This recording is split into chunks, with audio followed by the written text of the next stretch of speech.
Então, vamos lá na nossa disciplina, Educação das Relações Étnico-Raciais, não é? É, quando a disciplina coube a mim, é, meu nome é Elza Maria, tem lá na questão, lá na tutoria, eu sou de formação, a graduação minha, eu sou assistente social, e o meu mestrado é na área do turismo e hotelaria, onde a minha linha de pesquisa foi a questão da hospitalidade, né? O acolhimento ao outro. Mas agora, com relação ao tema, né? Quer dizer, a gente atravessa também pelos caminhos da sociologia, né? E essa disciplina nos toca profundamente, não só com relação a gente pensar a contextualização histórica de Brasil, né? Que é definidor. Inclusive hoje está o Gessé de Souza, um escritor, ele está lançando o seu livro que fala sobre o racismo na construção do Brasil.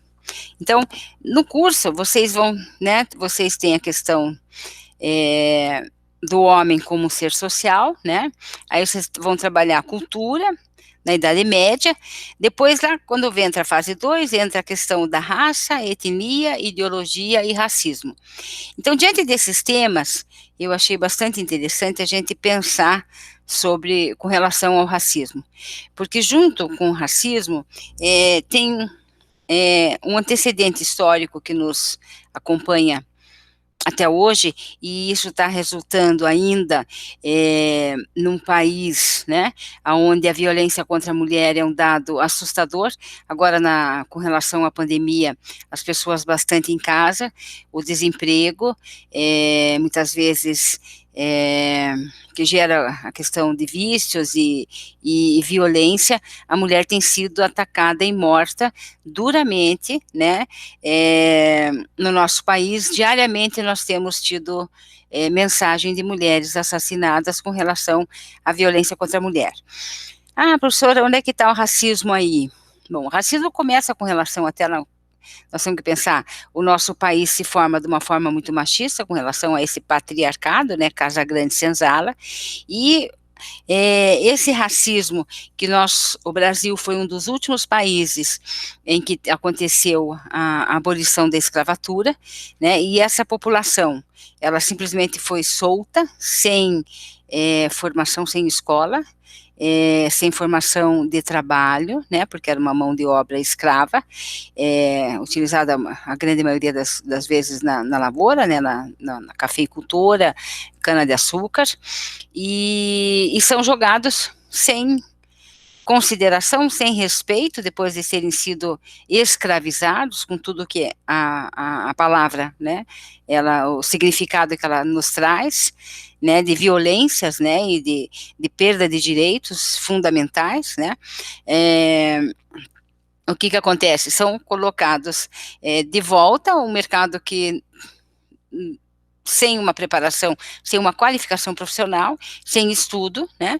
Quer dizer, obviamente foram formar, quer dizer, a periferia, o início das favelas e são excluídos até hoje. Então, quando se fala em cotas, que quando há questionamento, o posicionamento, quer dizer, a gente que tem esse olhar com relação à exclusão, a gente pensa assim, é muito direito que a sociedade, né, reconheça o que não foi cuidado, né, quando da abolição da escravatura e daí em diante esse processo.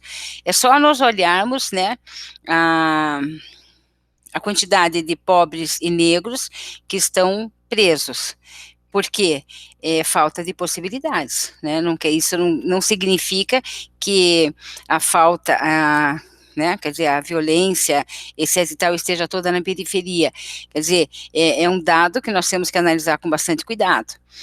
E isso influencia diretamente, influencia na nossa vida diária, porque a questão do desrespeito, né, quer dizer, tanto a questão do negro e quanto da mulher, né, tem toda a centralidade na base, na contextualização histórica de Brasil, né, em cima dessa sociedade escravocrata e patriarcal. É, temos preparado para esse semestre lives bastante interessantes. Uma socióloga virá, ela trabalha com a questão da negritude, né, e nós vamos, antecipadamente nós vamos divulgar, e com a professora doutora Nelly, e gostaria muito que vocês participassem na hora que ela acontecesse, quem tiver a possibilidade, porque vai ser muito interessante, e essa troca, né, pode ser, é muito rica quando ela vem na questão da contextualização do negro, como não esse sujeito que nós verificamos no Brasil, né, esse sem os seus direitos, sem as suas... Mas eu vou contextualizar e vou trazer uma questão que eu achei muito interessante, um livro que trata da realidade da questão do racismo, né? Nos Estados Unidos, Mulheres, Raça e Classe, e que me alertou por uma forma, assim, por uma questão que a gente não conseguiu perceber e que os Estados Unidos avança com relação à questão do direito antes que a gente. Então eu vou trazer algumas narrativas desse livro que são um pouco assim assustadoras, porque só que assim, muito antes que a gente. Em 1833, nos Estados Unidos, né, Prudence Crandall abriu uma escola. Com coragem, os estudantes se colocaram a seu lado, uma escola para negros, tá? Então aconteceu um dos mais heróicos e também vergonhosos episódios da história dos Estados Unidos. Os lojistas se recusaram a vender materiais para a senhorita Crandall. O médico local não quis atender as alunas doentes, que era para meninos. O farmacêutico se recusou a fornecer remédios. No auge desse ato de desumanidade, arruaceiros quebraram as janelas da escola. Jogaram o estrume no poço de água e atearam fogo em vários pontos do prédio. Isso aconteceu nos Estados Unidos, que foi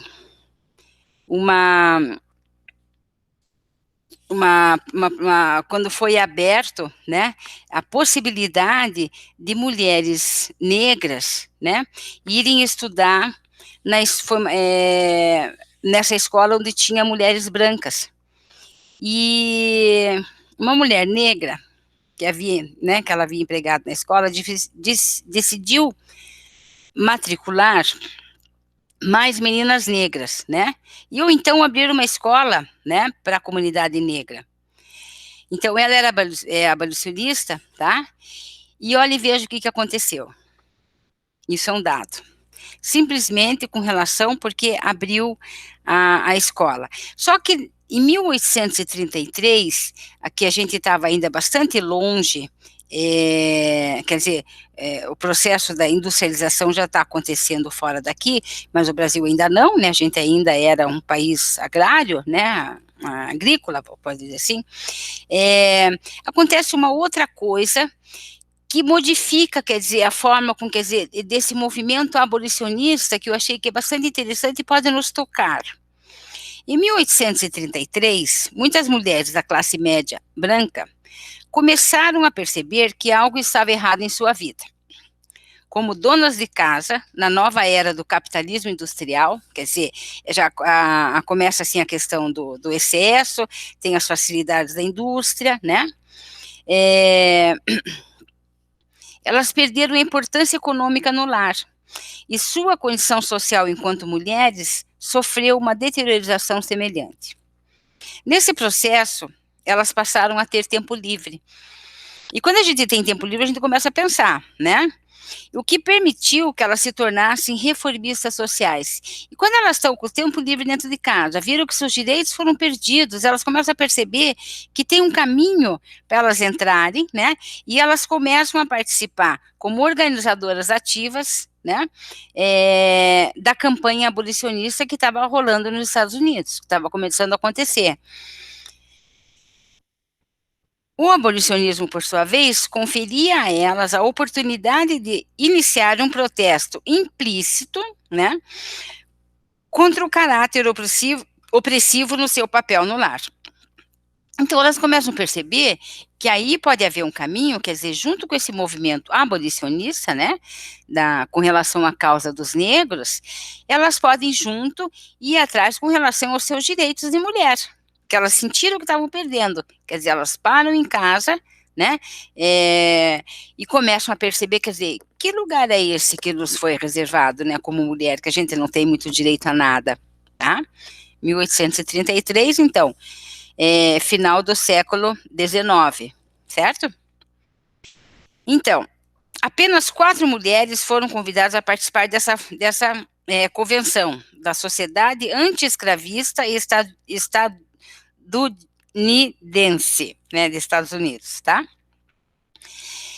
Então deixaram elas, seriam ouvintes e espectadoras ainda, mas vejam, elas estavam começando a entrar e a participar nesse movimento, nessa luta, nessa busca dos seus direitos. Então, trabalhando no movimento abolicionista, as mulheres brancas tomaram conhecimento da natureza da opressão humana. Percebem? E nesse processo, também aprenderam importantes lições sobre a sua própria sujeição. Porque daí nos eventos, nos congressos e nos encontros, nesse movimento anti-escravagista, acaba que são colocadas as questões, assim, por isso, né, a questão por trabalho, ou documentação, quer dizer, começa a ser colocado, levantado, né, as questões que afligem, né, a questão do abolicionista, e as mulheres começaram a trazer também as suas questões pessoais. Veja o importante disso, tá? Então, a campanha abolicionista era um espaço onde essas mulheres poderiam ser valorizadas por seu trabalho concreto. Tá? Esse trabalho e o seu envolvimento político na luta contra a escravidão talvez tenha sido tão intenso, apaixonado e total, porque podiam vivenciar uma estimulante alternativa à sua vida doméstica.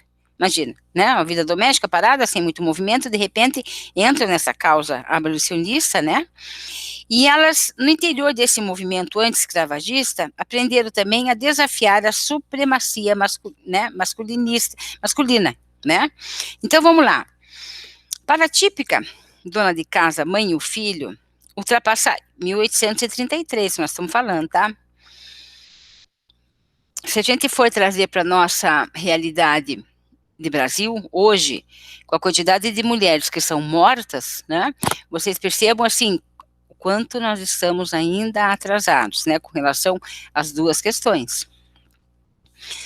Para a típica dona de casa, mãe ou filha, ultrapassar os limites do decoro, ignorar as caras feias ou a zombaria, ou as ordens explícitas dos homens da família, e pegar sua primeira petição, descer uma rua desconhecida, bater nas portas e pedir assinaturas para uma causa impopular. Ela não só estava saindo de casa sem a companhia do marido ou do irmão, como em geral enfrentava hostilidade, senão verdadeiros abusos, por seu comportamento pouco feminino. Então, não era aceito, tá?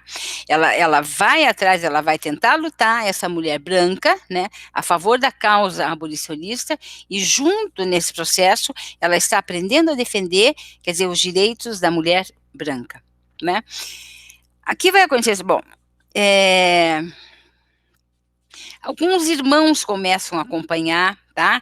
Começam a achar interessante que essas mulheres, puxa vida, se elas estão indo participar, de repente fica até chato a gente não se envolver nessa causa. Homens brancos também, que a gente está falando, tá? Então, nesse processo, vamos um pouco à frente. Aí nós vamos falar um pouquinho agora das mulheres que trabalhavam para sobreviver. Como é que elas se envolveram nesse movimento, né? As mulheres brancas operárias das fábricas do tecido no Nordeste, né? Quando a fábrica têxtil era assim o principal setor da nova revolução industrial. Começa com a questão da fábrica, as fábricas têxteis. São Paulo também começou assim, tá? Com a indústria Matarazzo, quer dizer, quando a questão do processo de industrialização, tá? Nas fábricas de tecido, espalhadas por toda a Nova Inglaterra, nos Estados Unidos, tá? As primeiras jovens operárias haviam sido recrutadas nas famílias dos agricultores locais. Em busca de lucro, os proprietários das indústrias apresentavam a vida nas fábricas como super atraente e instrutivo para o casamento, quer dizer, estava garantindo tudo de bom, tá? Aí elas vêm e participam como família substituta. E aí elas começam o seguinte, mas a realidade fora da vida das fábricas, como é que era para essas mulheres trabalhadoras brancas, né? Há pouco atrás nós estamos falando classe média, das que estavam em casa, meio ociosas, né?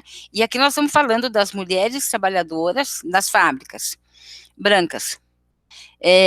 Tão pouco para as refeições, meia hora para o almoço. As mulheres corriam vários quarteirões da tecelagem quente e úmida até seu alojamento, engoliam a principal refeição do dia e corriam de volta à fábrica com medo de serem multadas por atraso.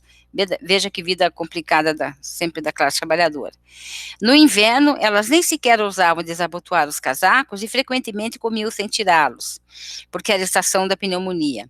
No verão, comida estragada, higiene precária provocavam a disenteria, a tuberculose. Então, as trabalhadoras começam a participar também, organizam paralisações e greves, né, militando contra a dupla opressão que sofria, como mulheres e como operárias. Voltando para a nossa questão da educação das relações étnico-raciais, nós estamos percebendo, quer dizer, que nesse tempo e nesse movimento, entram junto, né, nessa luta, né, quando elas começam a marchar com bandeiras né, abandonando seus empregos, né, para mostrar esse desacordo, também, junto com isso, estão lutando na questão do abolicionismo, tá? As mulheres bem-nascidas estavam, né, as imigrantes, seus pais, irmãos, começando a construir o proletariado industrial da nação, tá? Aí elas já começam, essas aqui, participando de um outro processo, tá? Elas então elas vêm lutar, né, pela campanha das 10 horas diárias, tá, de trabalho, tá? Mas vamos lá. O que se pensava com relação a essa sociedade anti-escravagista feminina de Nova York, tá? Elas eram extremamente ineficientes. Pensamos seriamente em formar uma sociedade anti-escravagista entre nossas irmãs de cor e convencê-las a convidar as suas amigas brancas para se unirem a elas. Achamos que assim conseguiríamos que as mulheres brancas mais eficientes da cidade se juntassem a ela. Quer dizer, para de novamente vir trazer força, né? Então, a luta das mulheres brancas da classe média pelo direito à educação começou antes dessa primeira convenção, tá? Mas, quando nós percebemos aqui,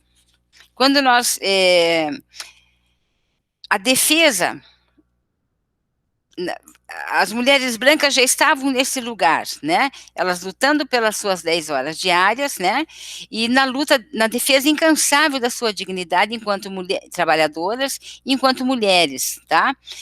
Consciente ou sabendo, né, dessa ideologia sexista da feminilidade, quer dizer que deveriam o direito de serem enaltecidas como precursoras do movimento de mulheres, tá? Então, aí nesses movimentos que vão acontecendo, eles vêm atrás, né? Lucrécia Mott vai ser muito importante nesse movimento, quando ela traz a garantia às mulheres de uma participação igualitária com os homens em vários mercados, profissões e negócios. Veja que utópico isso. Até hoje, ainda há artistas falando da realidade dos Estados Unidos que estão se queixando que nem lá, com toda essa luta já muito anterior, isso não tem acontecido, né? Ainda há diferenças, tá? Com relação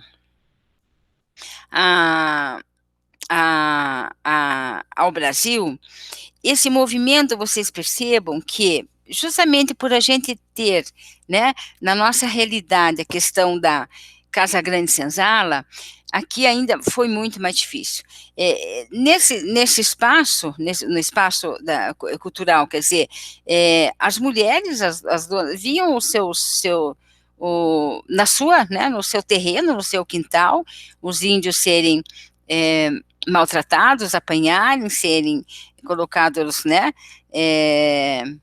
uma vida completamente indigna, né, e até com relação à forma, à de moradia, e as mulheres aqui, isso já não é nem 1800, é muito mais além, né, nós vamos perceber que elas não se aliam, elas não se percebem como mulheres trabalhadoras, né, esse tempo nosso histórico de país agrário, né, não permite que isso aconteça, né, quando vai acontecer, vai ser em 1930 em São Paulo, que vem essa questão da industrialização, que aí começa a questão das mulheres trabalhadoras, mas aí elas não entram nesse processo de lidagem. Por quê? Porque o racismo aqui era sempre deixado de lado. O negro sempre era deixado em outro lugar, né? Quer dizer, não se pensava de buscar alternativas, de pensar em possibilidades de uma vida diferente, né? Com mais dignidade, com relação ao direito. E a gente vem chegando aqui, agora, parece que quando a mulher tenta, né, alguma forma de liberdade, de pôr a cabeça um pouco para fora do lugar, ela tem morrido. Né? Ela tem morrido, e assim, são números que são assustadores, e percebam, tem a ver toda na nossa história, nós estamos, tem todo a ver com essa disciplina que a gente está passando, né, na seriedade desse assunto, né, educação das relações étnico-raciais. Por quê? E nós podemos fazer um pouco a questão também de classe de classe social também, que isso vai atingir, e até hoje, né, quer dizer, 2021, nós percebemos, quer dizer, essas diferenças, esses atrasos que acontecem com relação à raça negra no Brasil.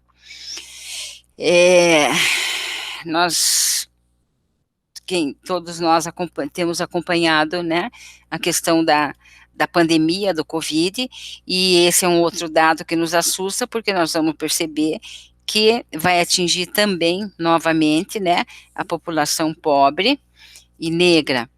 Então, é por isso que nós temos que desmistificar isso que a gente tem, trazer para fora, né, essa questão, essas relações que acabam, que elas vão desencadear, né, como violência, como opressão, né, e ela é aceita, né, quer dizer, ela é naturalizada em nosso país, e a gente não fazendo não tendo esse olhar crítico, né, sobre o que a nossa própria sociedade, né, nós vamos perpetuando as atitudes, atos e ações que tanto nos incomodam.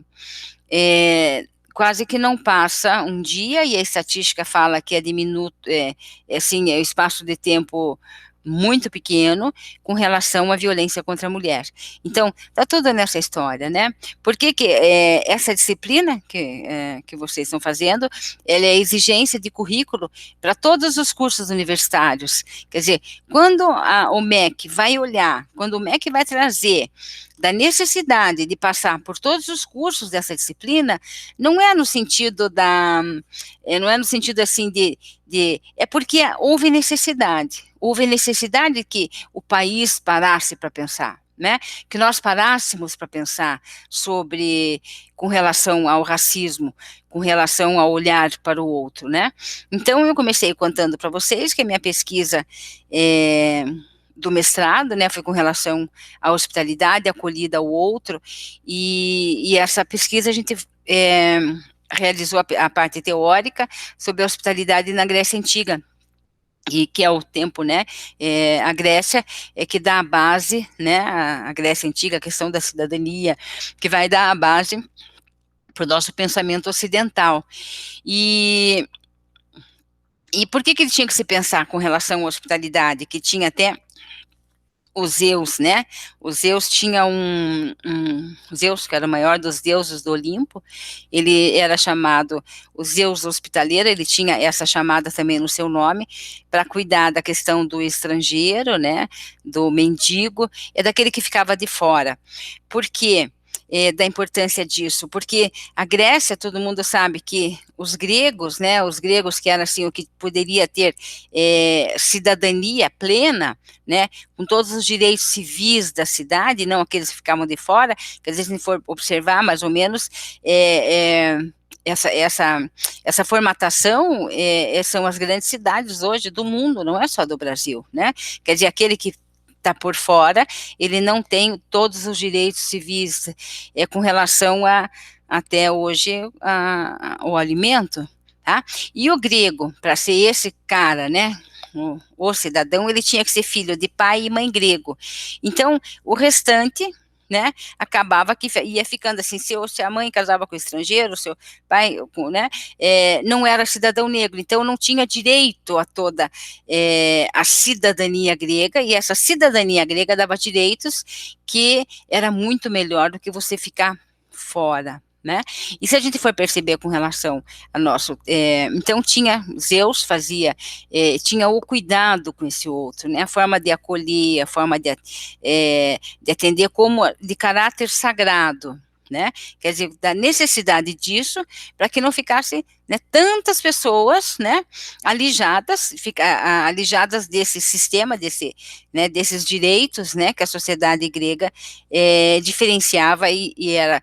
E vamos pensar no tempo de hoje, não é? Brasil, né, 2021, com relação a essa, né, não porque a gente ainda está no meio né, desse processo de pandemia, mas né, porque saltou muito mais aos olhos a questão das diferenças, né, a gente viu com relação à educação, né, as pessoas que o fosso, né, entre classe média né, classe média, os que podem mais e os que não podem, ele só foi ampliado, porque as crianças que ficaram em casa, as que tinham recurso de um computador, né, de uma internet boa, puderam avançar, e os que não tinham, inclusive alguns, né, alguns e muitos, que utilizavam a escola até como uma forma de matar a sua fome, ficaram sem acesso, né? Esses resultados estão aparecendo assustadoramente agora, inclusive com relação à quantidade de alunos que foi fazer a prova do Enem. E então, quer dizer, acaba que a gente está sempre na manutenção, né, na manutenção dessas diferenças sociais que se transformam, né, em diferenças econômicas pela falta de oportunidade, tá? Quando tinha aquele ministro do STJ, aquele negro, me perdoem que eu não lembro o nome dele, e que daí as pessoas utilizavam assim, se fulano conseguiu, todo mundo consegue, não é só por causa de cor. E não é bem assim. Ele mesmo disse, ele conseguiu porque ele teve isso, é sempre na superação.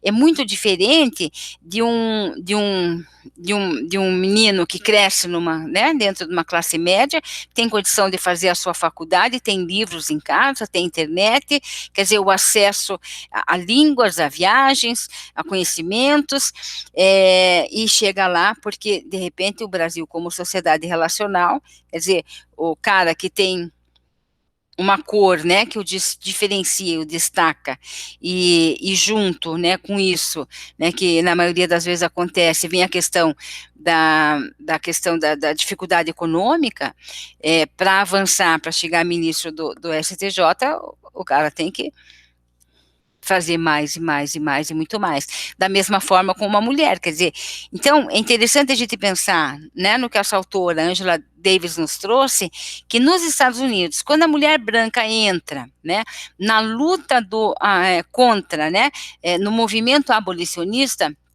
ela junto vai buscar com relação aos seus direitos. Tanto que o sufrágio, a questão do voto, o sufrágio universal, a mulher consegue antes, né? Porque ela entra nessa luta e vai e luta pelo seu voto também. E isso acontece avanços. Não que não aconteça, nos Estados Unidos não aconteça racismo, porque a gente tem também visto, né, nas notícias aí internacionais, o que acontece lá também. Mas assim, aí pensar que da necessidade de todos, né, quer dizer, de uma união, as mulheres conseguiram avançar, né, na busca e na concretização na luta dos seus direitos, tá? É nesse sentido que a gente caminha e vamos pensar essa disciplina, né, com relação especialmente ao racismo, que é uma questão que toca de uma forma, num atraso, numa forma de diminuição de possibilidades, né, e na possibilidade de bons e grandes encontros para toda a população brasileira, beleza? Então, eu vou gostar de contar com vocês, né, na participação, nas próximas, quer dizer, vai ter uma palestra que vai, essa que eu estou falando, da professora doutora Nelly, né, que quem conseguir assistir em horário, no mesmo horário, né, da palestra, seria bem interessante, né, a gente não pode mudar por causa da questão de acordos, né, pedagógicos com vocês, que já sabem que é nesse horário, mas gostaria muito da participação. Quem conseguir assistir vai gostar muito, garanto para vocês, tá bom? Então, vamos lá, estamos juntos aí nesse caminho, nessa disciplina, coloquem para mim temas que gostariam, né, de tratar, de que a gente conversasse nas em futuras lives, em futuros encontros, ou mesmo através de mensagens e bater-papos nos fóruns e, né, da disciplina, tá bom? Muito prazer, que bom estar aqui com vocês e até a próxima.